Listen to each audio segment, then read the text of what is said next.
al comienzo, a los 3 y a los 6 años, y otros factores asociados como podía ser la alergia. Entonces, él llega a decir que existen unos sibilantes transitorios tempranos, unos sibilantes no atópicos y unos sibilantes atópicos que van a ser los persistentes. Esto realmente nos ayudó mucho. Esto nos cambió el tratamiento, nos cambió el pronóstico, pero posiblemente sea algo ya superado. Por ejemplo, los pacientes respondían a una pregunta, sibila, en los 12 meses anteriores y a los 3 y a los 6 años. Esto entonces llevó a esa clasificación, pero otros utilizando los mismos parámetros han hablado de, siguiéndolo durante 7 años, identifican 6 subgrupos. Igualmente el estudio PIAMA en Holanda habla de 6 subgrupos. ¿Son válidos estos 3 fenotipos? Primero se basaron en una anamnesis subjetiva y se pregunta, ¿es confiable el diagnóstico de asma por la presencia de sibilancias? En este artículo de Love ve que el 30% de los niños que clasificamos como sibilantes no sibilan. Igualmente, Starden dice que el 40% de los rotulados en atención primaria como asma, es decir, generalmente por la presencia de sibilancias, no es confirmado por el especialista. Igualmente, Kustovic arremete contra el parámetro de atopia que utilizó Fernando Martínez. Hablar de atopia como un bloque es algo irreal. Por ejemplo, la IgE total es un marcador poco sensible, tiene un 35% de falsos positivos y un 35% de falsos negativos. Y Kustovic, en su casuística, él llega a 5 subgrupos, dice que esta variable debería dividirse en sensibilización múltiple temprana, aquellos niños que hacen rápidamente sensibilización a muchas cosas. Y él solamente encuentra una relación de persistencia con la sensibilización múltiple temprana. Existen otros de sensibilización múltiple tardía, existe lo que es lo más común, la sensibilización predominante a ácaros, que parece que no es tan terrible, y las sensibilizaciones diferentes a polvo. Es decir, estamos rizando el rizo, estamos entrando en un mundo complejo.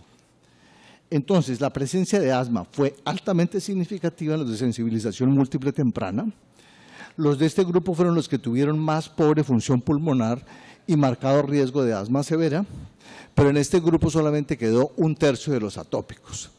Kustovic, rematándolo con ironía, dice que las asociaciones genéticas se pierden en el ruido de los fenotipos pobremente definidos. Entonces, también hay fenotipos según el tipo inflamatorio. Por ejemplo, hay asmas eosinofílicas, es el más estudiado, en especial porque aquí hay muchos asmáticos alérgicos que responden bien a esteroides. Hay asmas neutrofílicas de un 20 a 30% de adultos asmáticos. Existen asmas de patrón mixto, se describen en casos de asma muy grave refractaria a esteroides. También hay asmas muy poco inflamatorias, pausigranulocíticas, que se describen en un grupo grande de 28% y en ellos se habla de que deberíamos estudiar las alteraciones intrínsecas de la vía aérea. Entonces, por esta vía se ha llegado al estudio de los clústeres o conglomerados. Por ejemplo, algunos de estos cogen casuísticas y estudian 100 variables, no las poquitas variables de Fernando Martínez. Y de estas, en un estudio previo, se logra ver cuáles son las variantes significativas y con estas se va a correr ya la estadística definitiva. Este estudio de conglomerados es una técnica estadística de análisis exploratorio de multivariables que tiene como objetivo ordenar sujetos o cosas y asignarlos a una clase particular dentro de una población. Es decir, si en un conglomerado los individuos vienen a coincidir en múltiples variables, posiblemente estaremos hablando de un grupo homogéneo. Y así entonces se llega a formar grupos muy similares. Esto también permite identificar asociaciones no previstas y definir nuevas entidades. Entonces, en base a esto, vamos a hablar en los minutos finales de los 5 clústeres que Haldar propone. En una base de datos se usaron técnicas estadísticas de clústeres, se emplearon 100 variables iniciales, se seleccionaron 24 y se describen 5 clústeres diferentes. Las variables que se mostraron más relevantes fueron función pulmonar, niveles de IgE, hiperreactividad bronquial e historia familiar. Y otro estudio de clúster sobre 315 niños asmáticos, utilizando 19 variables, estructura 3 clústeres independientes.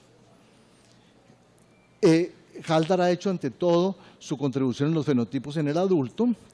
Se tomaron casos a nivel primario, se identificaron 3 conglomerados. Se ve que coexiste una asociación muy grande entre asma atópica de inicio temprano. Estos tienen más eosinofilia en esputo, más visitas a urgencias, más ciclos de corticoides orales, un grupo grande de asma benigna y un grupo de asma no eosinofílica con obesidad, que figura en varias casuísticas, en el cual hay predominio de mujeres y menor respuesta a los corticoides inhalados. Entonces, estos son los trabajos de Haldar. Tomó pacientes de 2 orígenes, de asmas de atención primaria y asmas de atención secundaria. Establece 5 conglomerados, de esos 3 de ellos representan el 76% de los sujetos. Tienen en común el inicio temprano y la presencia de atopia y varían en la gravedad de la enfermedad. Aparece el mismo conglomerado del asmático obeso o la asmática obesa, con predominio de mujeres, representa el 8% del total y tiene pruebas funcionales anormales y mayor uso de esteroides y visitas a urgencias. Inicialmente se partió de 628 variables y se consideraron relevantes 34. El número de sujetos fue 726.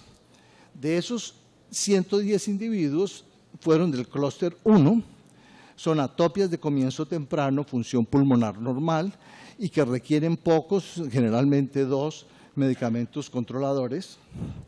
El clúster número 2, con 321 sujetos, es el más grande, de comienzo temprano, función pulmonar normal y requieren más de 2 medicamentos controladores. El clúster 3 es el más pequeño, 59, mujeres mayores, obesas, no presenta presencia de atopia, comienzo tardío, moderada reducción del FEV1 y frecuente uso de corticoides orales por exacerbaciones. Y finalmente los clústeres 4 con 120 individuos y el 5 con 116, que presentan severa obstrucción de vías aéreas, difieren en edad de comienzo, en estatus atópico y en uso de corticoides orales. Entonces, Haldar lo esquematiza en esta gráfica. Tenemos individuos de fuente de origen, es decir, asma de control primario y asmas de controles secundarios. Ustedes ven cómo algunos de los clústeres son una mezcla de los dos. Sin embargo, el primero y el último son ante todo de asma de control secundario. En el primero tenemos aquellos que son de predominantes síntomas tempranos. Además del rápido comienzo, hay atopia, hay